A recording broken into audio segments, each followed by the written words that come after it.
On va passer à la troisième table ronde qui fait un peu la prolongation aussi de votre interpellation sur quels sont les leviers du changement. Est-ce que le rapport Pifo, par exemple, peut être un levier de changement important, décisif et qui se ferait au bénéfice des personnes qui vivent avec une pathologie psychique? Nathalie, vous avez un siège, oui.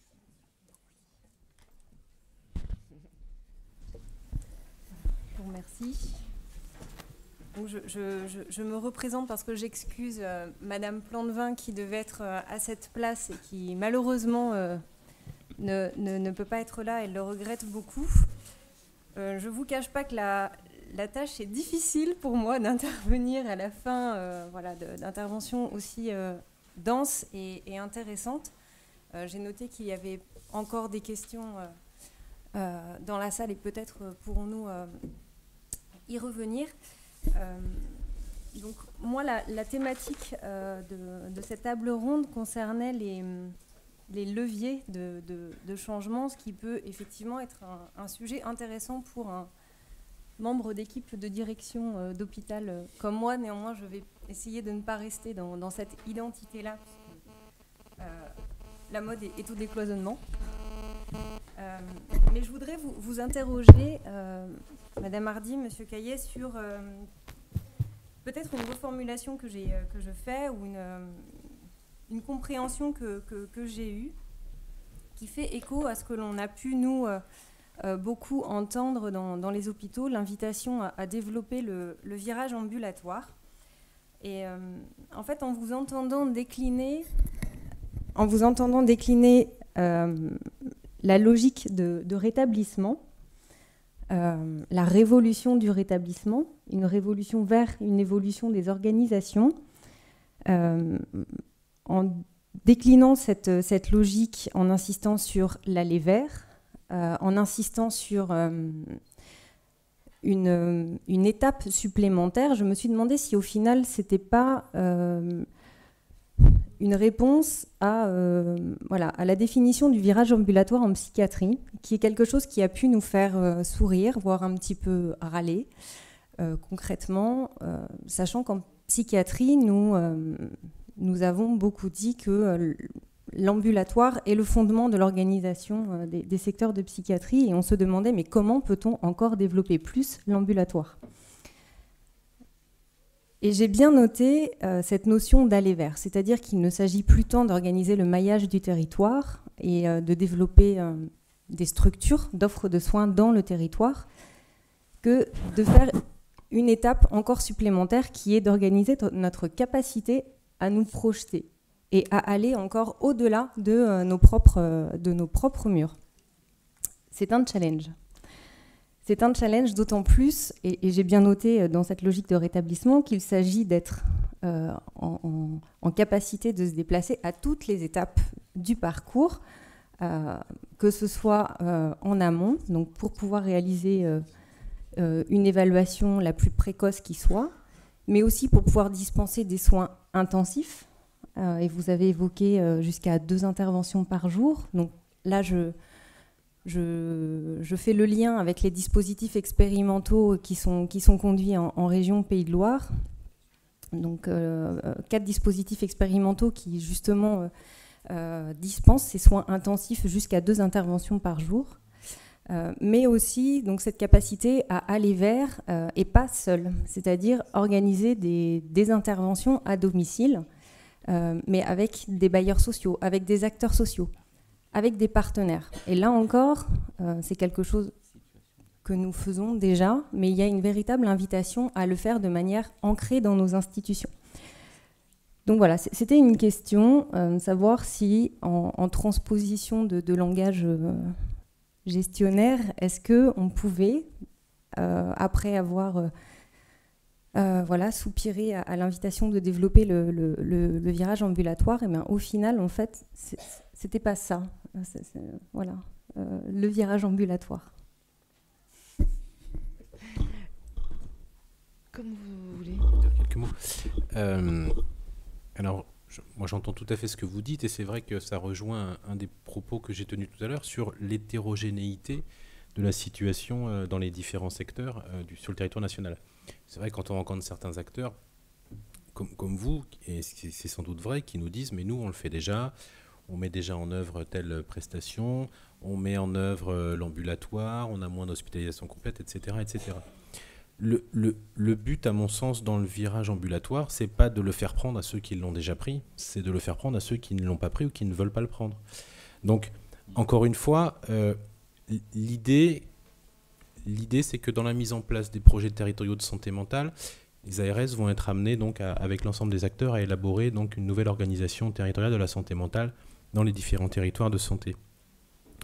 Dans ce cadre-là, on va bien être obligé de faire un diagnostic et de voir quel est l'état actuel des différents secteurs dans ces différents territoires de santé.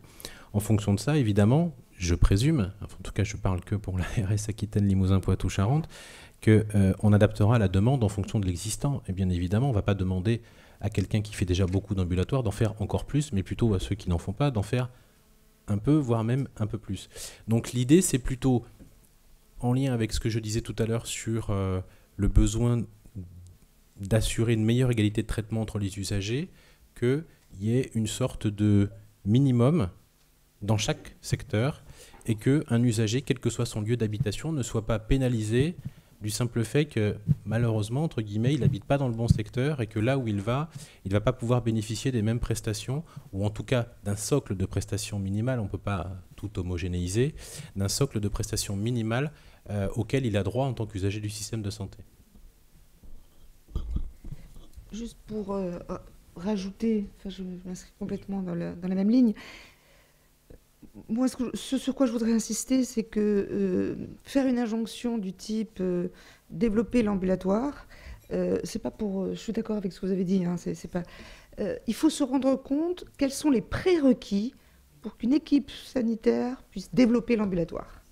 C'est-à-dire que c'est pas cloisonné comme ça. On va faire une injonction au social pour faire quelque chose, au sanitaire pour faire autre chose. C'est la notion de programme intégré de santé.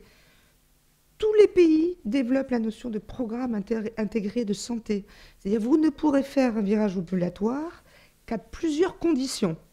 La première, c'est de développer des soins particuliers, donc d'avoir à la disposition des techniques particulières, parce que sinon ce n'est pas possible. Vous devez avoir un suivi social en même temps que le suivi sanitaire, sinon ce n'est pas possible. Et exactement comme vous le dites, il est important de changer de posture pour se mettre dans une posture de rétablissement. C'est-à-dire pour penser qu'on va faire du patient l'acteur de ce projet. Le patient et son entourage. Donc ça veut dire que le contrat négocié dont on parlait tout à l'heure avec Pascal Cacot, il est fondamental. Parce que si le patient n'est pas un acteur et vous ne l'aidez pas à devenir un acteur de son projet, eh ben, vous ne ferez rien. Donc ça veut dire qu'il faut penser en termes de... C'est un ensemble qu'il faut changer et pas une chose. Parce que sinon, ce qui va se passer, c'est que vous allez, entre guillemets, imposer, est un mot fort, hein, parce que c'est pas ça, mais inciter vos équipes à faire de l'ambulatoire, comme elles ne pourront pas le faire, ça sera un échec. Et donc vous allez dire, eh ben, finalement, le virage ambulatoire, c'est pas bon, il faut recréer des murs et des lits d'hospitalisation. Je veux dire, ça peut aller loin. Je veux dire, vous voyez ce que je veux dire? Quand on fait une nouvelle organisation, il faut vraiment réfléchir aux risques que l'on prend. J'aime beaucoup cette notion de risque dans un contexte complètement différent, parce que c'est exact. Je suis complètement d'accord avec vous. Quel risque on prend avec le patient? Et finalement, cette logique ambulatoire et la logique de rétablissement, c'est qu'est-ce que le patient et la famille acceptent de prendre comme risque avec nous pour sortir du principe de précaution et qu'on hospitalise à tout va. Mais on ne peut pas dire... moi, j'ai un collègue qui me dit, moi, je n'hospitalise jamais. Et oui, je lui dis, mais tu ne peux pas faire ça. Parce que, et la famille, alors, elle fait quoi? Elle devient les murs de l'hôpital. Donc, et c'est ça le contrat négocié. C'est quel risque on prend avec les partenaires. Et il faut savoir quels sont les partenaires, les bons, qui sont incontournables. Et c'est l'équipe resserrée. Donc voilà, c'est pour dire virage ambulatoire. Tout à fait, mais à quelles conditions? C'est qui le collègue qui n'hospitalise jamais? L'idée n'est pas mauvaise, mais c'est un peu radical, je veux dire. Alors, Peut-être du coup redonner la parole à Pascal Cacot qui avait posé une question et la parole vous avait été retirée par le docteur Leguet, je vous la redonne. Oh, mais non. non. Non, je m'entends très bien avec Denis. Je m'en doute. Vous avez apporté Marie-Christine, c'est ça, c'est les risques pris ensemble. Et quand on pose la question comme ça, alors on n'est plus l'expert d'eux, on va prendre des risques ensemble. Et on se tient au courant, hein, avec les SMS, les machins, etc. Et si tout le monde sent que le sérieux du risque pris ensemble, alors on peut aller très très loin. Oui. Mais je trouve, c'est pour ça qu'on est vraiment à un carrefour dans ce moment-là. Il y a aussi tout ce que permet la loi.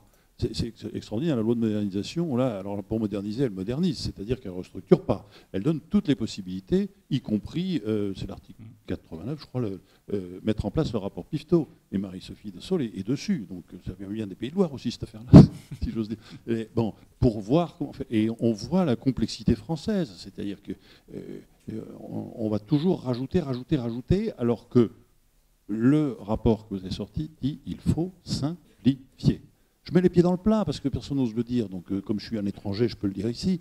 Mais est-ce que l'on va simplifier ou pas ? À la conférence des territoires de Paris, on a invité l'agence wallonne pour l'insertion des personnes handicapées, AWIPH, pour qu'ils nous parlent du modèle belge. Alors ils ont dit, d'abord, c'est pas un modèle, on cherche, et tout, etc. Ensuite, c'est pas belge, c'est wallon, enfin bon, d'accord.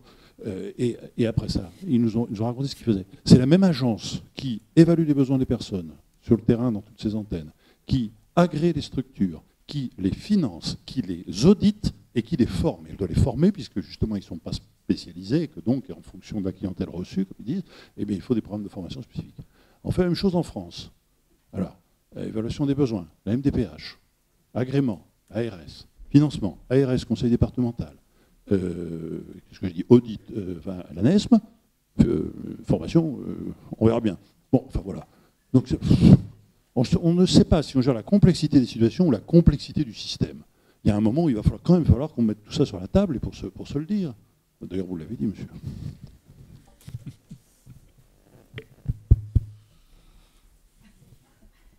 Alors, j'avais une autre question et je sais que... Ah, pardon. Oui, bien sûr. Oui, je souhaiterais rappeler quelque chose ici. Il a été question, là, on a parlé de la délocalisation des soins psychiatriques à domicile. Ça fait un petit moment que ça dure, d'ailleurs, cette délocalisation, avec un souhait de développer les soins intensifs à domicile. Et vous avez bien parlé ici, dans les prérequis et dans tout cette réflexion en cours, il faut faire du patient et de son entourage un acteur. Qu'est-ce que le patient et la famille acceptent de prendre comme risque ? Donc moi, ce que je souhaiterais, mais de toute façon, Marie-Christine, on va travailler cette question-là de façon intensive prochainement, c'est on sent la menace. Non, pas du tout. Pas du tout. C'est pas du tout une menace, c'est un besoin. C'est-à-dire que dans le travail de réflexion qui est fait, et c'était vraiment très net aujourd'hui, il est implicite qu'on va compter sur la famille dans cette délocalisation des soins psychiatriques à domicile et même dans l'accompagnement. Or, il n'y a pas de réflexion qui est faite sur quel suivi des familles, qu'est-ce que la famille est en mesure de supporter. Et quand je dis famille, ça n'est pas seulement l'identification d'un aidant familial qui va se coller le boulot, c'est toute la famille et particulièrement les jeunes, que ce soit les fratries, ou que ce soit les enfants. Quand on a dans une famille un père ou une mère qui souffre d'un trouble psychique sévère, qui va avoir une hospitalisation à domicile, qu'est-ce qui va se passer avec les enfants ? Quand vous avez dans une famille un jeune de 20-25 ans qui décompense, et on va penser à faire les soins intensifs à domicile, à passer 2 fois par jour à son domicile, en comptant bien entendu sur l'aidant familial, comme on dit, pour veiller au grain, quid du reste de la famille ? Que se passe-t-il avec les frères et sœurs qui, quelquefois, sont morts d'angoisse et de terreur ? Et là, on n'en parle jamais. Donc moi, ce que je voudrais quand même dire, parce qu'il va falloir qu'on y réfléchisse ensemble un jour. Aujourd'hui, cette réflexion sur les familles dans l'évolution du soin psychiatrique n'est menée quasiment que par Hélène Daftian, qui soutient sa thèse d'ailleurs lundi 2 mai. Je vous invite à y aller à Nanterre Préfecture. Mais dans tout ce qui est travaillé aujourd'hui, on parle comme ça incidemment de l'entourage et de la famille parce qu'on compte sur nous. Hein? Mais après, qu'est-ce qui est travaillé? Est-ce qu'on réunit la famille pour savoir ce qu'elle va être en mesure, elle, de supporter? Qu'est-ce qu'on va mettre en place comme soutien? Parce que là encore, et là je m'adresse aux ARS, il était inscrit dans la loi, je crois que c'était la loi HPST, que les ARS devaient développer des actions de soutien en direction des familles. On les attend encore. Ou c'était la loi, c'était laquelle, je ne sais plus laquelle. Bref, c'est un marronnier sans arrêt, on nous rappelle ça. On va développer des actions de soutien aux familles. Mais on ne voit rien venir, parce que les actions de soutien à famille, c'est nous, familles, qui les faisons. Donc à un moment donné, ça ne peut plus durer, je veux dire. Donc vraiment, je trouve que c'est un sujet extrêmement important, parce que quand dans une famille, il y a délocalisation des soins psychiatriques à domicile, on risque seulement d'avoir plus de malades psychiques. Hein, parce que, et notamment pour les jeunes. Parce que pour les jeunes, la question qui se pose, c'est jeunes vivant dans l'entourage d'une personne malade psychique avec un trouble mental sévère et persistant, est-ce que ce jeune va être un aidant en puissance ou un malade en puissance? Donc il faut quand même faire attention à ça. On sait très bien que faire reporter sur une famille, sur des parents, sur des frères et sœurs, cette question-là, c'est prendre de très gros risques pour la santé physique et psychique de l'entourage de la personne. Donc il ne faut pas l'oublier non plus. Madame Touroud, tout à fait d'accord pour qu'on discute de tout ça. Mais c'est vrai que tout ce que vous dites était extrêmement bien documenté. Hein. Toutes les données sur en quoi ça constitue un fardeau pour la famille, et pas seulement pour les parents, hein, pour la famille, tout ça est très très bien connu. L'idée de développer une logique contractuelle dans les contrats négociés, avec 4 personnes de l'entourage, le patient, le référent social et le référent sanitaire, c'est bien que chacun puisse dire « je m'engage là-dessus parce que je peux m'engager là-dessus ». Et qu'il puisse dire « je ne peux pas m'engager là-dessus ». Et qu'il ait le courage de le dire. Parce que parfois, les familles ne disent pas qu'elles ne peuvent pas. Donc, non, mais j'ai quand même une relative expérience, Madame Touroud, de patientes schizophrènes que je connais bien. Et donc, ils n'osent pas dire au prétexte qu'ils doivent assumer. Donc, ce qui veut dire que dans le type de contrat que l'on propose, c'est réellement ça. C'est que chacun puisse dire ce qu'il peut faire et ce qu'il ne peut pas faire. C'est très intéressant cette histoire de contrat.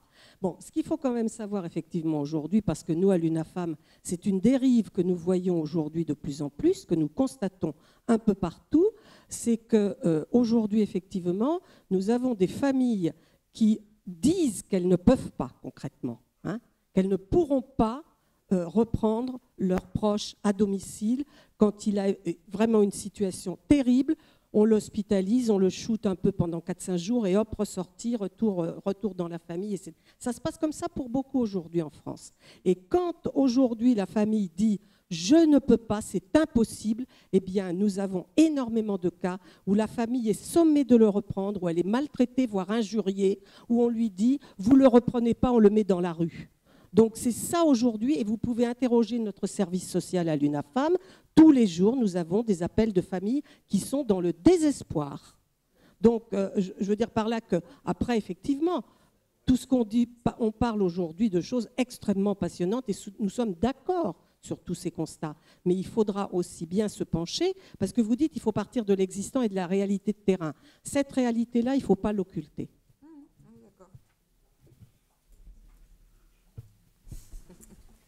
Silence. Voilà, je vais totalement changer de sujet. La thématique de la table ronde étant les leviers de changement. Et à l'heure où, même si ce n'est pas le sujet de la journée. Les GHT, l'article 69, il me paraît quand même difficile de ne pas aborder le sujet. Et là encore, je me tourne vers nos deux intervenants en leur posant une question, une interprétation. Est-ce que l'interprétation suivante peut être pertinente? Faut-il distinguer des filières au sein de la problématique générale santé mentale? Faut-il distinguer des différentes filières qui justifieraient un traitement organisationnel différent? C'est-à-dire, y a-t-il des sujets qui relèveraient plus, pour faire court, de l'article 69, et y a-t-il des problématiques qui relèveraient plus d'un traitement GHT? Ou alors, justement, il ne faut pas avoir cette clé de lecture très binaire pour éviter de recloisonner des sujets. Et j'ai bien entendu que voilà, l'invitation largement partagée aujourd'hui est celle de ne pas reconstruire des murs. Néanmoins, ces questions se posent à nous et actuellement, il faut qu'on réfléchisse à des organisations concrètes, il faut qu'on définisse des modes de gouvernance et aussi des articulations entre ces différents espaces de décision qui vont déboucher sur des organisations concrètes. Et en termes d'articulation, voilà, faut-il avoir ces notions de filière en tête? Et si oui, lesquelles?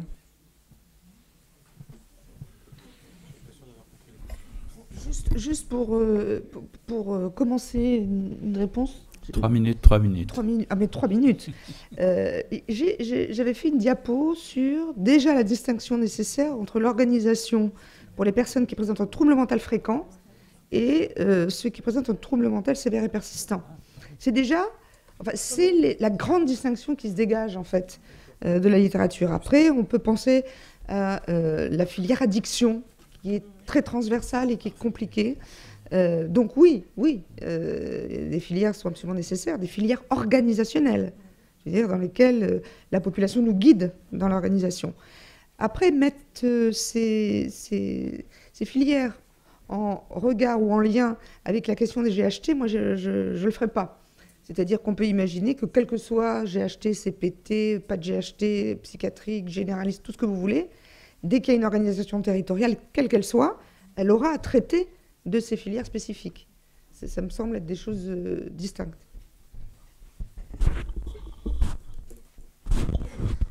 Je suis quasiment complètement d'accord avec ce que vous venez de dire, professeur. Je pense qu'à mon sens, il ne faut pas opposer l'article 69 et les GHT. Ce sont deux choses distinctes et deux choses de toute façon qu'on va devoir mener en parfaite complémentarité. Donc effectivement, la question d'un GHT polyvalent, d'un GHT spécialisé, de comment on va organiser les GHT, à mon sens, ne doit pas intervenir ne doit pas en tout cas freiner notre réflexion sur la déclinaison de la nouvelle organisation territoriale de la santé mentale. Mais bon. La question était surtout quelle définition donner à des filières, enfin, comment caractériser des filières au sein de la problématique santé mentale. Voilà. Est-ce qu'il faut avoir un traitement généraliste de la santé mentale ou faut-il distinguer des sujets différents qui nécessitent une réponse organisationnelle différente? Et je fais référence à l'article 69 au sens où il appelle à ce fameux décloisonnement voilà, par différents leviers que sont les CLSM, les CPT, communauté psychiatrique de territoire, je jargonne, je suis désolée. Voilà, il y a quand même des outils concrets qui nous sont donnés et auxquels il faut que l'on donne une consistance maintenant. Et voilà, par quel bord approcher cette question-là, voilà, je me demandais s'il ne fallait pas aussi se poser la question de distinguer des filières de soins au sein du sujet santé mentale pour pouvoir justement proposer la réponse la plus adaptée en matière d'organisation et de construction d'espaces de décision à plusieurs voies. Répondre, enfin, si j'essaye de vous comprendre, des filières organisationnelles différentes, oui. Je reprends troubles mentaux fréquents, troubles mentaux sévères. Maintenant, dire pour aller dans le sens de ces filières. Est-il plus pertinent de faire un GHT plutôt qu'une CPT? La réponse est non, ça n'a rien à voir. Enfin, on va pas... Très bien, la réponse est claire. En tout cas, voilà, la réponse... Voilà. Si. Voilà, on va peut-être arrêter ces 3 tables rondes. Et, Madame Williams-Sessler, juste un mot, et puis on va passer la parole ensuite à Madame aussi, et puis après, on va faire la conclusion avec Madame Courrèges. Je ne voulais pas rebondir sur les histoires filières, pas filières. Je voulais simplement dire qu'il me paraît urgent de démarrer la mise en œuvre de l'article 69, projet médical territorial de santé mentale, le plus rapidement possible. Ouais. Car effectivement, les orientations médicales de santé mentale dans la GHT, ça ne sera que effectivement le particulier par rapport à une réflexion générale qui est bien celle de l'article 69. Donc, il est urgent de commencer à mettre en œuvre l'article 69 pour abonder de façon efficiente l'article 107. C'est la position sur l'abondé. Et moi, s'il y avait un levier de changement que j'indiquerais, parce que là, nous ne sommes pas tous au même niveau dans nos territoires santé. Je précise que je suis en Vendée pour ceux qui ne me connaissent pas. C'est qu'effectivement, le partage, d'avoir une vision partagée, d'être d'un même territoire, ce n'est pas donné partout. Et c'est déjà un premier secret pour réussir entre partenaires et représentants des usagers à avancer réellement. Et bien évidemment, je pense qu'au niveau du rapport Lafourcade, vous avez eu beaucoup d'exemples urbains, semi-urbains, et c'est probablement plus difficile déjà, parce qu'il y a déjà cet exercice-là de se retrouver sur un territoire commun, avec un partage de problématiques communes. Et quand on a au moins déjà ce prérequis-là, je pense que ça permet d'avancer de façon plus efficiente et avec du bon sens au bénéfice des usagers. Je vous rappelle vraiment, ça doit être notre préoccupation à tous, puisque c'est l'amélioration de la prise en charge commune et graduée du patient qui doit porter nos travaux. Donc, cramponnons-nous à ça. Merci. Merci. Madame. Bonjour, je suis Marie-Cécile Barallet, je suis médecin psychiatre responsable d'un centre de remédiation cognitive et de réhabilitation sur un territoire, un département qui est l'Oise et qui appartient maintenant à la grande région Hauts-de-France. Et donc, sur du pratico-concret, je suis dans le sanitaire et j'aurais voulu savoir exactement, vous parlez des leviers, de l'hétérogénéité. Et donc, moi, je suis confrontée, en me sentant un petit peu isolée, sur un centre de remédiation qui s'adresse à tout le département, avec les outils de remédiation cognitive, soutien en emploi avec le médico-social, éducation thérapeutique, soutien aux familles, ce bilan initial d'évaluation fine, et comment faire pour décloisonner, rien qu'au sein de nos structures institutionnelles sanitaires, au sein de notre territoire, voilà, quels vont être les moyens mis en œuvre, parce qu'effectivement, il y a des structures qui existent un petit peu sur tout le territoire, qui sont construites comme ça, à moyens constants, sur une DAF. Et puis maintenant, nous, on a hâte. Alors, je vous remercie, parce que ces rapports vont dans le sens, et depuis pas mal de temps, on travaille sur le rétablissement et avec les familles, avec l'UNAFAM, mais maintenant, quid du pratico-pratique? Les différentes ARS aussi sont hétérogènes dans la distribution des moyens, dans leurs projets de santé mentale sur les territoires. Et donc, est-ce qu'il y aura une uniformisation? Est-ce qu'au niveau de la loi santé, de l'article 69 des décrets, est-ce qu'il va y avoir plus une impulsion? C'est ce qu'attend, moi, au niveau de ma direction d'hôpital, par rapport, et puis peut-être aussi au niveau des ARS, quelles sont les lignes qui vont être données dans les 18 mois?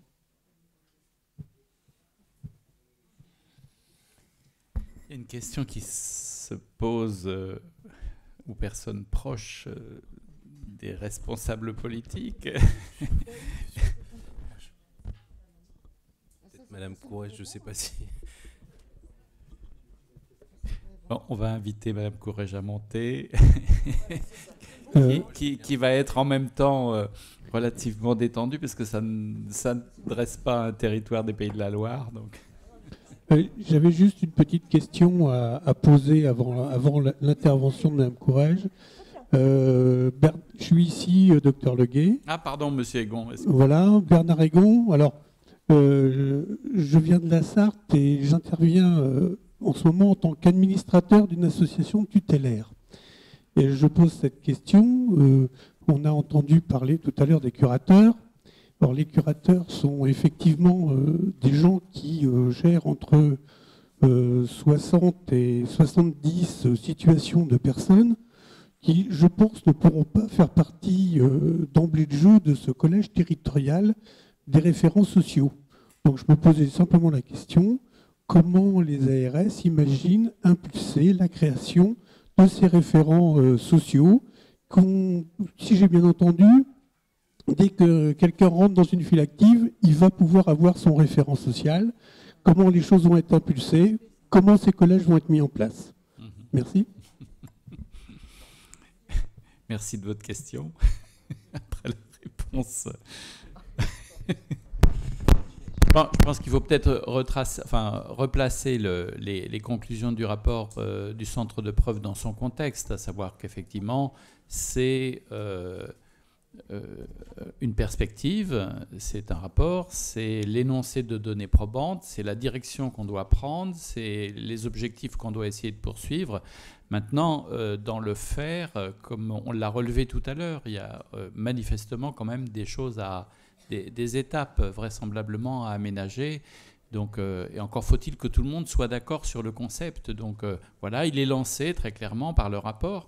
On sait que ça implique aussi que à l'intérieur même on va dire de la prise en charge sanitaire, psychiatrique, on fasse la place et une place centrale à la question sociale. C'est ça aussi que ça veut dire. Donc, à un moment donné, ça va concerner un certain nombre d'interlocuteurs qui ne sont pas tous l'ARS. Et néanmoins, la question de comment on peut tricoter quelque chose de soit contractuel, soit, on va dire, plaider pour qu'une évolution législative se fasse, voilà. L'avenir nous le dira. Absolument, absolument. Oui, mais je pense que d'ailleurs, Denis, vous venez parfaitement de résumer le sujet. Ce que j'en retire, c'est la démonstration que la santé, c'est pas que le soin. Je crois que c'est un plaidoyer permanent qu'on a et qu'on fait les uns et les autres. Et sur la santé mentale, je dirais l'illustration est encore plus forte. Je ne sais pas comment ça marche, excusez-moi. L'illustration est encore plus forte. Si on veut effectivement aider et accompagner les personnes tout au long de leur parcours de vie, c'est pas qu'en leur offrant des soins et en répondant même dans les moments de crise aux problèmes de soins. On est dans quelque chose de beaucoup plus global. Je l'avais dit en entrée de cette journée. On n'est pas que, si on veut effectivement avancer sur ces sujets-là, il faut retrouver autour de la table les acteurs du médico-social, qu'on connaît mieux parce qu'on a la tradition de travail avec eux, mais aussi des acteurs du social, y compris dans des champs qu'on connaît moins bien, type le logement, qui est par exemple les bailleurs sociaux. Ce n'est pas des interlocuteurs ordinaires, classiques de l'Agence régionale de santé. Pour autant, quand on a lancé la démarche en Sarthe autour du diagnostic santé mentale avec l'ANAP, on a mis les bailleurs sociaux autour de la table parce qu'on s'est posé la question comment on est pertinent demain sur ces questions de santé mentale. Et donc, on a listé l'ensemble des sujets qui pouvaient faire obstacle à un moment donné, qui rentraient effectivement dans les questions qu'on allait avoir à se poser. Et on tombe sur les mêmes sujets qui ont été évoqués pour le rapport de Michel Lafourcade. Donc, ça me rassure, ça me conforte, on était dans la bonne logique. On retombe effectivement sur des sujets d'emploi, sur des sujets de logement, sur des sujets effectivement d'environnement, d'accompagnement social. On est dans toutes ces dimensions-là. La difficulté, effectivement, une fois qu'on a posé ça, c'est que l'Agence régionale de santé, elle n'a pas toutes les clés. Déjà, elle n'a pas toujours toutes les clés sur le soin, il faut le reconnaître. Mais alors là, si on est effectivement dans ces dimensions-là, on n'a pas toutes les clés. Et je crois qu'il faut savoir le dire. Et je dirais, à côté de moi, il devrait y avoir aussi un représentant du département, par exemple, ou effectivement le DRD-JSCS, ou c'est tous ces gens-là qu'on va devoir mettre autour de la table à un moment donné. Et ça, c'est un des sujets qu'on a dans le cadre du projet régional de santé, puisque on est déjà en train de se projeter dans cette idée-là, parce que le projet régional de santé, c'est ce qui va nous permettre de tracer les lignes forces pour les 5 et même 10 années à venir, puisqu'on est invité à réfléchir à 10 ans en termes d'orientation stratégique. La difficulté qu'on va avoir, c'est que de plus en plus, on prend conscience tous collectivement, et tant mieux, mais ça ne résout pas nécessairement, ça ne nous aide pas à avancer plus sur le problème, on prend tous collectivement de plus en plus conscience qu'effectivement, si on veut parler santé, il va falloir parler d'autres politiques. et que d'autres acteurs vont être autour de la table, que ce soit les acteurs opérationnels, mais que ce soit les institutionnels. Et on parle, c'est ce que renvoie à la notion des coordinations des politiques publiques. On l'a dans le champ de la santé mentale, mais je l'ai dans bien d'autres secteurs. Comment on peut traiter santé sans traiter le milieu de travail alors que vous passez plus de temps dans votre milieu de travail que finalement que chez vous? Comment je parle santé si effectivement dans les premières années il n'y a pas d'éducation au comportement favorable à la santé et donc tout le sujet du développement des compétences psychosociales à l'école? Voilà, on voit bien, on rentre vite dans ces sujets-là. L'environnement, on sait, est un facteur aussi important de dégradation de l'état de santé. Là aussi, comment je touche tous les déterminants de la santé qui ne sont pas dans la politique du soin et donc qui ne sont pas dans le champ immédiat de compétences de l'Agence régionale de santé. Je crois que tous nos débats l'ont porté, mais je dirais les attentes, elles sont des deux côtés. Donc il faut simplement qu'on réussisse aussi à se parler et à s'entendre. Parce qu'il ne faut pas croire que les attentes, elles sont que de notre côté. Elles sont de l'autre côté. Je crois que la réunion d'ouverture qu'on a eu le lancement sur la démarche ANAP en Sarthe l'a bien montré. Les bailleurs sociaux étaient ravis d'être là. Étaient ravis d'avoir été invités parce que justement, ils avaient aussi des questions à poser. Ils avaient eux aussi des attentes. Après, il faut aussi savoir être pragmatique. Parce qu'effectivement, moi, je le dis clairement, je ne suis pas pour l'uniformisation. Je n'ai jamais été. J'ai porté le modèle des ARS, parce que, y compris au niveau national, parce que je suis contre l'uniformisation. Je pense que si on veut avoir des résultats, il faut s'adapter au territoire. Et il faut s'adapter aux acteurs que vous avez sur les territoires, qui sont différents d'un territoire à un autre. Et vous pouvez, d'un territoire à un autre, avoir des réalisations différentes. L'essentiel, c'est l'objectif que vous vous donnez et le résultat que vous obtenez. Et à la limite, si la façon d'y arriver, elle est différente, est-ce que c'est si grave ? Pour moi, la réponse, elle est clairement non sur ce sujet-là. Donc effectivement, et là c'est vraiment l'autre enjeu qu'on a sur dans le cadre du projet régional de santé. On partage régulièrement avec Denis Leguet demain. Je pense qu'on parle beaucoup du virage ambulatoire, mais je vais parler du virage territorial. Je pense que demain, le projet régional de santé, c'est là où il va falloir que, plus qu'avant, il crante cette dimension-là. On sait qu'on est dans un univers demain qui n'est plus un univers de développement de l'offre, en termes de moyens quantitatifs. On n'est plus dans cette dimension-là. On est plutôt dans une dimension demain où, effectivement, il va falloir essayer de coordonner mieux des réponses sur un territoire donné, de faire intervenir des acteurs ensemble, de savoir les faire travailler ensemble. Alors, c'est des démarches qui ne sont pas... parce qu'il n'y a pas que dans le champ de la santé mentale qu'on a ces réflexions-là ou ces démarches-là. Par exemple, en Mayenne, on expérimente ce qu'on appelle PAERPA, le parcours personnes âgées. C'est à peu près les mêmes outils que ceux qui ont été décrits jusqu'à présent et qu'on peut retrouver dans le terme, j'ai noté, programme intégré de santé. On tombe autour toujours de ces mêmes outils. On a aussi des référents, des plateformes, des territoires. On a effectivement. Donc, on voit bien qu'aujourd'hui, on va progressivement vraiment sur ces démarches-là. Après, avec une interrogation pour moi, c'est que justement, on a les personnes âgées, on a les personnes souffrant de troubles mentaux. Je vais avoir, on a aussi un expérimentateur en Pays de la Loire, expérimentation nationale, sur l'insuffisance rénale chronique. Même chose, on met en place référents, plateformes, etc. Moi, mon problème, à un moment donné, c'est jusqu'où on peut, comme ça, segmenter la population. Parce que si on prend par problème de santé à chaque fois, et qu'on va recréer référents, plateformes, etc., jusqu'où on peut aller, sachant que, autant il y a certains professionnels qui vont peut-être être spécifiques, autant il y en a, ça va être les mêmes. Par exemple, les médecins généralistes, que vous allez devoir systématiquement mettre dans cette démarche-là, avec des conditions, comme ça a été rappelé, parce que on ne peut pas leur demander comme ça d'être en première ligne. Il y a un certain nombre de conditions aussi et de préalables aussi à poser, bien évidemment. Ils vont être sollicités dans toutes ces démarches parcours. Ils vont avoir du mal si on Et est-ce que finalement, c'est pas au nom au début d'une logique transversale et de décloisonnement, est-ce qu'on ne recrée pas d'autres décloisonnements et simplement on ne déplace pas le cloisonnement? Donc on a cette question-là qui se pose, c'est comment aussi on a à la fin quelque chose qui soit soutenable et qui soit aussi cohérent, qui garde une cohérence. Surtout que la personne elle-même, elle peut souffrir de plusieurs choses aussi. Donc, est-ce que c'est quoi le référent qui peut prendre le pas à un moment donné? C'est quoi Donc, on a ça à penser. Et donc, moi, je retiens la notion de collège. Je ne sais pas s'il faut appeler ça collège ou pas. Je pense qu'il y a un terme aussi qu'on est tous à la recherche d'une invention autour de ce terme-là. En tous les cas, moi, la notion de collège territorial, oui, fortement et très certainement. Et je pense que c'est ça qu'il faut qu'on réussisse à inscrire dans le cadre du projet régional de santé et à faire partager par les différents acteurs pour qu'ils acceptent de rentrer dans cette dynamique-là, parce que on n'est pas dans un cadre d'obligation réglementaire, on est vraiment dans un cadre de dynamique d'acteurs, donc il faut que les acteurs acceptent de rentrer aussi dans ces logiques-là. Alors ça s'appelle communauté professionnelle territoriale de santé, ou ça s'appelle un autre cadre, on trouvera les bons termes, mais c'est ça demain qu'il faut qu'on réussisse à organiser ces équipes qui travaillent sur un territoire de façon coordonnée et pluriprofessionnelle. Effectivement, pour qu'on puisse apporter les éléments de réponse aux différents moments, qu'il y ait un partage autour du programme d'accompagnement, effectivement, contractualisé, à voir comment la forme qu'il prend, mais il faut qu'effectivement il y ait un programme d'intervention qui soit coordonné et qui ne soit pas effectivement uniquement soignant.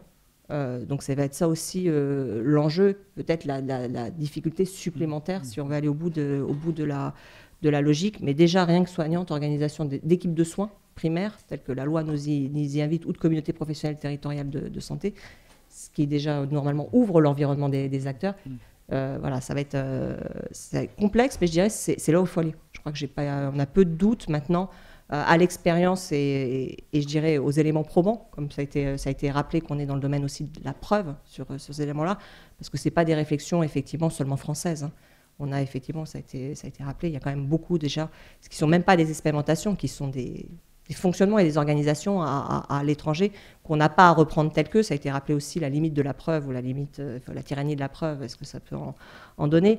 Mais en tous les cas, dont on peut avoir à apprendre, où on peut être rassuré sur le fait que ça peut marcher. Donc ça peut nous amener, nous autoriser à prendre des risques. Donc, et c'est ça auquel on va être aussi amené demain. Donc moi, il y a au moins côté ARS, parce que là, je me repose du côté ARS et pas l'ensemble politique. On a tous notre vision de la politique de santé à titre personnel. Donc là, je vais me repositionner sur mon positionnement institutionnel par rapport au projet régional de santé. C'est clair que nous, on a un certain nombre de questions qui nous sont posées.